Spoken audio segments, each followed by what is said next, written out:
थोड़ा याद करके बताओ कि लास्ट कुछ हफ्तों में जब आपने ग्रोसरीज खरीदी हैं तो कितने बार उसके लिए घर से बाहर निकले हो, या फिर अगर हफ्ते में 3 बार बाहर का खाना खाते हो तो कितने बार डाइन इन करते हो, बेयरली राइट, और फिर अपनी सोशल स्किल्स को कोसते हो।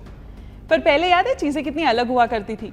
अभी कुछ ही समय पहले की बात है कि आप अपने आप को डी मार्ट या बिग बाजार की लंबी लाइन में खड़ा पाते थे, या उससे भी पहले जाओ तो वो अपने घर की एक बंधी हुई किराना की दुकान, वो बिट्टू भैया, रमेश भाई या हिम्मत सेठ, जिनका हिसाब हर महीने के आखिर में हुआ करता था। अगर बाहर खाने की बात करो तो अब हम शायद बिना रिव्यूज़ देखे कुछ जोमेटो या स्विगी से ऑर्डर नहीं करते, लेकिन पहले तो महीने में भले बस एक बार बाहर खाने को मिल जाए, चाहे जैसा भी हो, जो भी हो, उसी में खुश हो जाते थे। कभी सोचा है कि ये ई कॉमर्स आने से उन किराने वाले भैया या हमारे फेवरेट रेस्टोरेंट के बिजनेसेस का क्या हुआ होगा? क्या उनके बिजनेस को इम्पैक्ट पड़ा होगा या बंधे वाले कस्टमर्स आज भी वहां जा रहे होंगे? 2018 में किराना स्टोर्स का मार्केट शेयर 95% था। 2023 तक ये 92.6% हो गया और 2028 तक और घट के 88.9% रहने का एस्टिमेट है। इस शिफ्ट के पीछे हैं एप्स जैसे ब्लिंकिट, स्विगी, इंस्टामार्ट और ज़ेप्टो। क्विक कॉमर्स का मार्केट 224 बिलियन था 2023 में, और ये 2.3 से लेके 4.2 ट्रिलियन तक जा सकता है 2028 तक, with a CAGR of 60 to 80%। 2030 तक इसका साइज 40 बिलियन तक हो सकता है। कैटेगरीज जैसे fruits, vegetables, dairy, bakery, snacks, जहां पहले किराना डोमिनेंट था, अब क्विक कॉमर्स लीड ले रहा है। आज क्यू कॉमर्स के अप्रॉक्स 1.2 करोड़ मंथली यूजर्स हैं, मेनली टॉप 15 to 20 सिटीज में, लेकिन टियर 2 या 3 टाउन्स में भी अब एक्सपेंशन शुरू हो गया है। Amazon की 5 से 7 दिन की डिलीवरी से लेकर आज ये जो 10 मिनट में आपको ग्रोसरीज आपके हाथ में मिलती हैं, ई कॉमर्स ने सच में हमारे शॉपिंग या फूड एक्सपीरियंसेस को बदल के रख दिया है। पर उससे भी बड़ा सवाल ये है कि इस तेजी से बढ़ते मार्केट को कैप्चर कौन करेगा? Who will be the king of food delivery and quick commerce? Eternal, the parent company of Zomato and Blinkit, या Swiggy, Instamart? और इसी जवाब को ढूंढने के लिए हम लाए हैं एक नई series on angel one markets, जहां हम हर वीक स्टॉक मार्केट से रिलेटेड एक स्टोरी लाएंगे। तो मैं हूं आपकी होस्ट स्वाति, और चलिए शुरू करते हैं पहला एपिसोड। Let's get started. आपने नोटिस किया होगा कि हमने अब तक किसी तीसरे प्लेयर की बात नहीं की है। वेल, दैट इज बिकॉज आज इंडिया का फूड डिलीवरी मार्केट एकदम डुओपोली बन चुका है। ये जंग फिलहाल सिर्फ 2 प्लेयर्स के बीच है, इटर्नल और स्विगी। पर क्या ये हमेशा से ऐसे था? बिल्कुल नहीं। 2016 से 2018 तक ये एक फुल ब्लोन वॉरजोन था। फूड पैंडा, उबर ईट्स, फासोस, ओला कैफे, हर कोई मार्केट कैप्चर करने आया। हर कंपनी ने पैसे जलाया, ऑफर्स दिए और लॉजिस्टिक्स बिल्ड किया, पर सरवाइव सिर्फ 2 ही कर पाए। बाकियों के साथ क्या क्या हुआ? फूड पैंडा, उसे ओला ने खरीद लिया। क्लाउड किचन मॉडल ट्राई किया, फिर 2019 में वो भी बंद कर दिया। उबर ईट्स ने 2017 में एंट्री ली, पर 2020 में इटर्नल ने उसे कैप्चर कर लिया। भाई, ओला कैफे तो 1 साल भी नहीं टिक पाया। Amazon फूड, हाँ, वो भी आया था 2020 में, पर 2022 तक क्वाइटली एग्जिट ले लिया। आज की डेट में फूड डिलीवरी स्पेस में जोमेटो के पास 57% मार्केट शेयर है, स्विगी के पास 43%, और दोनों मिलके daily millions of orders process करते हैं, थाउजेंड्स ऑफ रेस्टोरेंट्स के साथ टाई अप के थ्रू। बट वेट, अगर हम सिर्फ क्विक कॉमर्स स्पेस की बात कर रहे हैं तो ज़ेप्टो जरूर इक्वेशन में आता है, एज वो और स्विगी टाइट कॉम्पिटिशन में जो हैं। यस, बिल्कुल सही सुना आपने, लेकिन द डिफरेंस इज ज़ेप्टो सिर्फ क्विक कॉमर्स स्पेस में है, अनलाइक स्विगी। ऑल्सो स्विगी हाथ पर हाथ रखकर तो बैठ नहीं रहा। ठीक इसीलिए ये डुओपोली इतना स्ट्रॉन्ग बन गया है कि नए प्लेयर्स के लिए एंट्री बैरियर स्काई हाई हो चुका है। पर अगर आप सोच रहे हैं कि ये बैटल सिर्फ फूड एंड क्विक कॉमर्स तक सीमित है, तो थिंक अगेन। इटर्नल और स्विगी दोनों ने खुद को एक फूड डिलीवरी कंपनी से लाइफस्टाइल इंफ्रा में बदल लिया है। देखिए कैसे। बिजनेस का पहला सेगमेंट, फूड डिलीवरी, जहां से सब शुरू हुआ। जोमेटो ने स्टार्ट किया 2015 में, स्विगी ने उनके लगभग 1 साल पहले, लेकिन आज 57% शेयर इटर्नल के पास है और 43% स्विगी के पास। डेली मिलियंस ऑफ ऑर्डर्स, एक प्योर हैबिट बन चुका है ये सर्विस। बिजनेस का दूसरा सेगमेंट, क्विक कॉमर्स। वैसे असली बैटल तो ये है। इटर्नल ने एक्वायर किया ब्लिंकिट को 2022 में, और आज ये इंडिया का नंबर 1 प्लेयर है क्विक कॉमर्स में। वहीं स्विगी लाया इंस्टामार्ट। बिजनेस का तीसरा segment, B2B, restaurant, supply. Eternal ने 2019 में हाइपर प्योर को लॉन्च किया था, जो होरेका स्पेस में एक 1P मॉडल पे काम करता है। मतलब सिंपल है, ये डायरेक्टली फार्मर्स, ट्रेडर्स और ब्रांड से फ्रेश रॉ मटेरियल्स और यहाँ तक कि पैकेजिंग मटेरियल भी लेता है बिना किसी मिडलमैन के। फिर ये सामान डायरेक्टली डिलीवर होता है रेस्टोरेंट्स, कैफे और केटरिंग बिजनेसेस को। स्विगी का रिस्पॉन्स अश्योर, जो किचन्स, होटल्स और केटरर्स को सप्लाई करता है। स्विगी पीछे न रह जाए इसलिए उन्होंने एश्योर को लास्ट ईयर ही लॉन्च किया। अच्छा है, दोनों ही प्लेयर्स बैक एंड पे भी अपना कंट्रोल बनाना चाहते हैं। बिजनेस का चौथा सेगमेंट, टेबल बुकिंग सर्विसेज। देखिए, आप डिस्ट्रिक्ट ऐप को तो जानते ही होंगे। ये गोइंग आउट ऐप है जहां आप रेस्टोरेंट्स में टेबल्स के साथ साथ म्यूजिक इवेंट्स, थिएट्रिकल शोज और स्पोर्टिंग इवेंट्स भी बुक कर सकते हैं। ऑन सिमिलर लाइन स्विगी ने भी डाइन आउट एक्वायर किया $120 मिलियन में, यानी कि अब फाइट घर के बाहर भी जा चुकी है। और आखिर में आता है लॉयल्टी प्रोग्राम, जो है बिजनेस सेगमेंट 5th। यहाँ गेम है कि किसने यूजर को ऐप से चिपका के रखा। स्विगी ने पहले लॉन्च किया था स्विगी वन और फिर इटर्नल लाया गोल्ड मेंबरशिप। दोनों ही लॉयल्टी प्रोग्राम्स हैं जिसके थ्रू वो अपने मेंबर्स को कई बेनिफिट्स देते हैं। तो क्लियर है कि दोनों का नॉर्थ स्टार सिर्फ ऑर्डर लेना नहीं है, एक इकोसिस्टम बनाना है। और इस रेस में इटर्नल और स्विगी दोनों पूरी तैयारी से लगे हुए हैं। तो ये था एक नजर उनके वर्टिकल्स पे। लेकिन अब सवाल ये है कि इन्वेस्टर्स किस पे बेट करें। चलिए तो अब बात करते हैं कुछ नंबर्स की, वो KPIs जो हर सीरियस इन्वेस्टर को समझना चाहिए। तो आइए सबसे पहले बात करते हैं ऑर्डर फ्रीक्वेंसी की, जो कि काफी स्ट्रेट फॉरवर्ड है। एसेंशियली ये बताता है कि एक यूजर महीने में एवरेज कितने ऑर्डर्स देता है। बात करें फूड डिलीवरी सेगमेंट की, तो जोमैटो में ये 3 से बढ़कर 4 तक पहुंच चुका है, विच मीन्स लोग ज्यादा फ्रीक्वेंटली ऑर्डर कर रहे हैं। स्विगी ने तो ऑलरेडी 4 पे काफी टाइम से टिकाव बना के रखा है। वहीं दूसरी तरफ FY23 से लेकर FY25 के बीच ब्लिंकिट पर ऑर्डर फ्रीक्वेंसी 3.4 टाइम्स से लेकर 3.5 टाइम्स तक बढ़ गई है। और इंस्टामार्ट की बात करें तो FY24 से लेकर FY25 के बीच एक ड्रॉप ऑफ देखने को मिला है। दूसरा मेट्रिक है MTU, यानी मंथली ट्रांजैक्टिंग यूजर्स। सिंपल भाषा में ये वो लोग हैं जो महीने में कम से कम एक बार ऑर्डर करते हैं। पिछले 4 साल में जोमैटो ने 15 मिलियन से 21 मिलियन ट्रांजैक्शंस तक का जंप मारा, जबकि स्विगी ने 10 मिलियन से 15 मिलियन तक। लो बेस पर स्विगी ने फूड डिलीवरी स्पेस पर काफी ग्राउंड कवर किया है।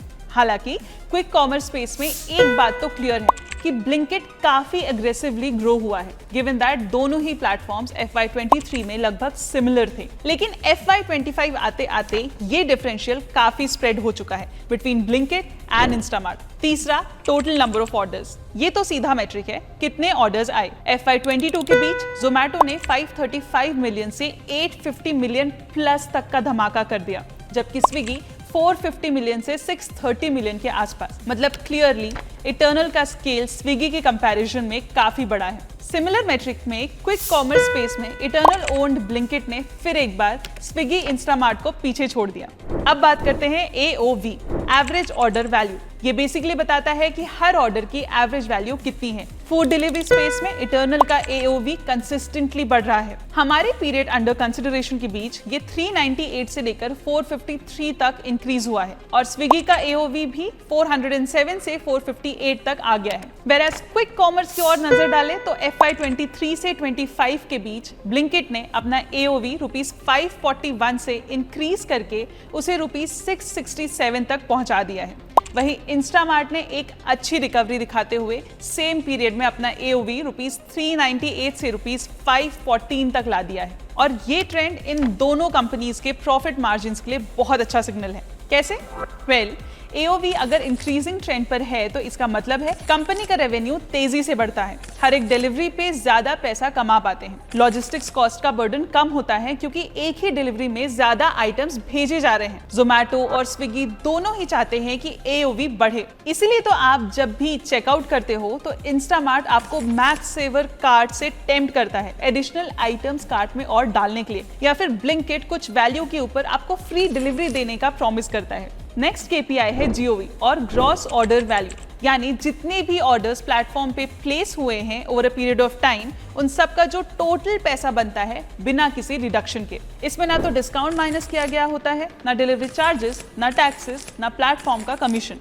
बस सोचिए, अगर एक महीने में 100 लोगों ने 500 के ऑर्डर्स किए तो GOV हो गया 50,000, चाहे उन्हें डिस्काउंट मिला हो या नहीं। याद रहे, ये मेट्रिक प्लेटफॉर्म का टोटल बिजनेस वॉल्यूम बताता है, रेवेन्यू नहीं। सिर्फ कितना पैसा सिस्टम से गुजरा है वो दिखाता है। जोमेटो ने अपने जीओवी पर फाइनेंशियल ईयर में 2.1 लाख करोड़ से लेकर 3.8 लाख करोड़ तक का जबरदस्त जंप दिखाया है, और स्विगी पर भी ये figure over the period of time 1.8 lakh crore से 2.8 लाख करोड़ तक इंक्रीज हुई है। और सिमिलर ट्रेंड हमें इटर्नल के क्विक कॉमर्स बिजनेस में भी देखने को मिला, जहां ब्लिंकिट का जीओवी पिछले 2 सालों में लगभग 4.5 टाइम्स हो गया, वहीं दूसरी ओर इंस्टामार्ट का ऑलमोस्ट 3 टाइम्स। अब एक और इंपॉर्टेंट चीज, टेक रेट। आई नो ये टर्म सुनने में काफी कंफ्यूजिंग है, लेकिन आप फिक्र मत करिए, वील डिकोड इट। सबसे पहले gross take rate percent of GOV. सोचिए, जोमेटो या स्विगी पे 100 रुपए का एक ऑर्डर प्लेस हुआ, इस 100 में से प्लेटफॉर्म ने कितना पैसा अपने लिए रख लिया, यानी कितना कमीशन चार्ज किया, वो परसेंटेज होता है ग्रॉस टेक रेट। अगर ग्रॉस टेक रेट 24% है, इसका मतलब 100 रुपए के ऑर्डर में 24 रुपए प्लेटफॉर्म के पास गए बिफोर एनी एक्सपेंसेस। लेकिन अभी पिक्चर कंप्लीट नहीं है, अब बात करते हैं net take rate percent of GOV. अब प्लेटफॉर्म ने तो 24 कमा लिए, लेकिन उस 24 रुपए में से कुछ पैसा डिस्काउंट्स, डिलीवरी पार्टनर इंसेंटिव्स और मार्केटिंग कॉस्ट ले जाता है। तो एक्चुअल जो पैसा प्लेटफॉर्म के पास बचा आफ्टर ऑल दीज कॉस्ट, उसको नेट टेक रेट कहते हैं। मान लीजिए अगर नेट टेक रेट 21% है, इसका मतलब है कि प्लेटफॉर्म के पास बाकी सारे कॉस्ट पे करने के बाद 100 रुपए में से 21 रुपए ही घर ले जाने को मिलते हैं। ये दोनों ही मैट्रिक्स या केपीआईज बिजनेस की एफिशिएंसी और प्रॉफिटेबिलिटी का असली मिरर हैं। जोमेटो ने अपना नेट टेक रेट 16% से 21% तक बढ़ाया, जबकि स्विगी 18% से 22% पे गया। यानी फूड डिलीवरी सेगमेंट में जाहिर सी बात है कि स्विगी काफी एफिशिएंट और प्रॉफिटेबल है एज कंपेयर टू जोमेटो। हालांकि क्विक कॉमर्स सेगमेंट में ब्लिंकिट बाजी मार जाता है। एक और बात, ये कंपनीज एक और मैट्रिक रिपोर्ट करती है जिसे contribution profit as percentage of GOV कहा जाता है। इसमें बेसिकली आप जब जीओवी में से सारे वेरिएबल कॉस्ट जैसे कि delivery, packaging, payment processing fees etcetera को सब्ट्रैक्ट करते हैं, जोमेटो का contribution profit as a percentage of GOV FY23 to 25 के बीच 5% से बढ़कर 8% टच हुआ है, whereas स्विगी का 2.1% से 7.1% तक इंक्रीज हुआ है।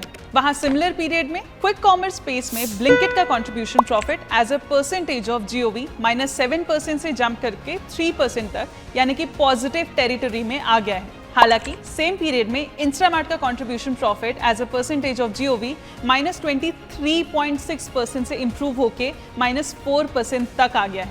अब ये न्यू एज कंपनीज एक चीज बहुत अजीब करती हैं। वैसे तो एबिटा वाइडली रिपोर्टेड होता है, जिसका फुल फॉर्म होता है earnings before interest, taxes, depreciation and amortisation. लेकिन new age startups like Swiggy और जोमेटो अपने आप को प्रॉफिटेबल दिखाने के लिए एबिटा को एडजस्ट कर देते हैं। इसका मतलब कुछ वन टाइम या नॉन कोर एक्सपेंसेस को हटा देते हैं, जैसे one time legal cost, employ stock options, heavy marketing या डिस्काउंटिंग का temporary effect, any restructuring cost. तो एडजस्टेड एबिटा एक क्लीनर वर्जन होता है ऑपरेटिंग प्रॉफिटेबिलिटी का, जहां कंपनी बोलती है अगर हम इन टेम्पररी या नॉन कोर चीजों को हटा दें तो हम इतना कमा रहे हैं एक्चुअल में। लेकिन गाइस, ये ट्रू प्रॉफिटेबिलिटी का पिक्चर नहीं दिखाता। ये एक नैरेटिव होता है जो कंपनी क्रिएट करती है to look better in investor presentations. फिर भी अगर हम इन कंपनीज के adjusted EBITDA as a percentage of GOV की बात करें, तो Zomato food delivery segment of Eternal में हमें पिछले 2 सालों में प्रॉफिटेबिलिटी मेंटेन एंड इंप्रूव होते हुए दिख रही है, whereas स्विगी के फूड डिलीवरी सेगमेंट ने FY25 में प्रॉफिटेबिलिटी अचीव कर लिया है। On the other hand Blinkit और इंस्टामार्ट दोनों के ही adjusted EBITDA as a percentage of GOV negative हैं, लेकिन हाँ, इंप्रूव जरूर हो रहे हैं। ग्रॉस टेक रेट दिखाता है कि प्लेटफॉर्म ने जीओवी का कितना हिस्सा कमाया बिफोर एनी डिडक्शंस, और नेट टेक रेट के बाद का प्रॉफिट मार्जिन होता है। और अब लास्ट में बात करते हैं रेस्टोरेंट पार्टनर्स और डार्क स्टोर्स की। FY22 और 25 के बीच जोमेटो ने 180K से 297K पार्टनर्स तक का ग्रोथ दिखाया, जबकि स्विगी ने 129K से 238K तक। और यही अग्रेशन हमें उनके क्विक कॉमर्स स्ट्रैटेजी में भी देखने को मिलती है, जहां उन्होंने पिछले 2 सालों में 920 प्लस डार्क स्टोर्स ऐड किए, वहीं इंस्टामार्ट ने 600। तो ओवरऑल अगर हम स्कोर देखें तो इटर्नल इजीली केक ले जाता है। देखा जाए तो इटर्नल ने पिछले कुछ सालों में ना कि जस्ट यूजर्स बट पार्टनर्स भी ज्यादा ऑनबोर्ड किए, और यही एक्सपैंडिंग इकोसिस्टम उनका मोट थिक करता जाता है। Plus market share speaks for itself as well, है कि नहीं? और शायद इसीलिए मार्केट इसे प्रीमियम भी दे रहा है। लेकिन दोस्तों, जैसे हर कॉइन के दो पहलू होते हैं, वैसे ही हर ग्रोथ स्टोरी के अपने रिस्क्स भी होते हैं। अब बात करते हैं इस इंडस्ट्री के कुछ क्रिटिकल रिस्क्स की। पहला रिस्क, गिग वर्कर्स के राइट्स और बढ़ता हुआ रेगुलेटरी प्रेशर। अब स्विगी और जोमैटो जैसे प्लेटफॉर्म्स का पूरा काम डिलीवरी पार्टनर्स पे डिपेंड करता है, लेकिन नए रूल्स जैसे कोड ऑन सोशल सिक्योरिटी 2020 के बाद कंपनीज को डबल कंप्लायंस करना पड़ेगा, ज्यादा डॉक्यूमेंटेशन, ट्रैकिंग और वेलफेयर कॉन्ट्रीब्यूशंस। और अगर डिलीवरी पार्टनर्स को रिटेन करने के लिए ज्यादा पे या बेनिफिट्स देने पड़ गए तो इनकी कॉस्ट पर डिलीवरी बढ़ने के चांसेस हैं। मतलब ऑपरेटिंग लेवरेज खत्म, मार्जिन्स टाइट। इन प्लेयर्स के लिए दूसरा चैलेंज है ONDC का राइज। ONDC यानी open network for digital commerce. ये गवर्नमेंट का एक ओपन सोर्स इनिशिएटिव है जो रेस्टोरेंट्स को डायरेक्ट कस्टमर से कनेक्ट करने का मौका देता है बिना किसी एग्रीगेटर के। यहाँ कमीशन भी कम है और डेटा भी रेस्टोरेंट के पास रहता है। स्विगी और जोमैटो जहाँ 15 to 30% कमीशन लेते हैं, ONDC उनके रेवेन्यू मॉडल पे सीधा वार करता है। तीसरा रिस्क, रेस्टोरेंट्स का बढ़ता हुआ रेजिस्टेंस। बहुत सारे रेस्टोरेंट्स ने 2 साल पहले जोमैटो स्विगी से नाराजगी दिखाई थी। Reason, high commission, no access to customer data और एग्रीगेटर्स खुद के प्राइवेट लेबल ब्रांड्स प्रमोट करने लगे थे। इससे ट्रस्ट काफी हर्ट हुआ। पब्लिक में क्रिटिसिज्म भी बढ़ रहा है और रेगुलेटरी स्पॉटलाइट भी। अगर ये कॉन्फ्लिक्ट रिजॉल्व नहीं हुआ तो सप्लाई साइड इंपैक्ट हो सकता है। लेकिन ये तो बात हुई इंडस्ट्री और कॉम्पिटिटिव लैंडस्केप की। बट अब आप सोच रहे होंगे कि भाई दोनों कंपनीज तो लॉस मेकिंग ही है। लेकिन गाइज आप सिर्फ सोचो, इटर्नल ने Q1 FY26 रिजल्ट्स को हाल ही में डिक्लेयर करा, जहां उनके रेवेन्यू तो 70% से ग्रो किए लेकिन प्रॉफिट 90% से गिर गया। फिर भी स्टॉक 15% ऊपर गया और उसे देख स्विगी का स्टॉक भी 5 से 8% रैली कर गया। क्यों? मार्केट शायद कुछ और देख रहा है। जहां ट्रेडिशनल इन्वेस्टर्स प्रॉफिट देखते हैं, वहीं मार्केट फोकस कर रहा है स्केल, यूजर स्टिकीनेस और इकोसिस्टम डोमिनेंस पर। तो फिर इटर्नल या स्विगी जैसे बिजनेस को एज अ रिटेल इन्वेस्टर कैसे वैल्यू करें? जैसे आप किसी भी रेस्टोरेंट में जाते हैं, वहां कई टाइप के फिक्स्ड थाली मिलती है, राइट? किसी थाली में स्वीट होगी तो किसी में नहीं, किसी में आपको एक्स्ट्रा सब्जी मिलती है और किसी में सिर्फ एक ही सब्जी। तो ऑफ कोर्स उसके बेसिस पर रेस्टोरेंट्स इन थाली का प्राइस रखते हैं, क्योंकि जाहिर है अलग आइटम्स की अलग वैल्यू होती है। वैसे ही इन कंपनीज के अलग अलग बिजनेस वर्टिकल्स की अलग अलग वैल्यू होती है और जब इंडिविजुअल सेगमेंट्स की वैल्यूज को हम जोड़ते हैं तो हमें एक ओवरऑल बिजनेस की वैल्यू मिलती है। इसको ही बोलते हैं SOTP यानी सम ऑफ द पार्ट्स वैल्यूएशन। तो ये इटर्नल और स्विगी के लिए कैसे करेंगे हम? आइए जानते हैं इसे 4 स्टेप्स में। पहला, बिजनेस को तोड़ना पड़ता है पार्ट्स में। स्विगी और इटर्नल दोनों के पास सिर्फ एक बिजनेस नहीं है, दोनों के पास फूड डिलीवरी है, क्विक कॉमर्स आर्म जैसे ब्लिंकिट या इंस्टामार्ट है और कुछ और छोटे वर्टिकल्स भी हैं। दूसरा स्टेप है कौन सा मेट्रिक यूज करें हर सेगमेंट के लिए। फूड डिलीवरी के लिए एंटरप्राइज वैल्यू EBITDA यूज होता है। क्यों? क्योंकि ये बिजनेस मैच्योर हो रहा है, स्पेशली इटर्नल के केस में जहां वो ऑपरेटिंग लेवल पर प्रॉफिटेबल है। और बात करें स्विगी की तो एक्सपेक्टेड है कि वो EBITDA लेवल पर FY27 तक प्रॉफिटेबल हो जाए। यूजुअली क्विक कॉमर्स के लिए EV पर GOV या EV पर सेल्स यूज होता है। क्यों? क्योंकि ब्लिंकिट या इंस्टामार्ट जैसे मॉडल्स में EBITDA पॉजिटिव होने में थोड़ा टाइम लेगा, लेकिन कंपनी का ऑर्डर वॉल्यूम और स्केल बहुत बड़ा है। छोटी वर्टिकल्स के लिए EV पर सेल्स या जीरो वैल्यू जैसे कुछ एक्सपेरिमेंटल या लॉस मेकिंग वर्टिकल्स होते हैं, जैसे प्लेटफॉर्म इनोवेशंस। इनका वैल्यूएशन या तो नेग्लिजिबल होता है या जीरो भी कंसिडर करते हैं जब तक स्केल नहीं होता। तीसरा, कंपनी के खुद के गाइडेंस पे फोकस करो।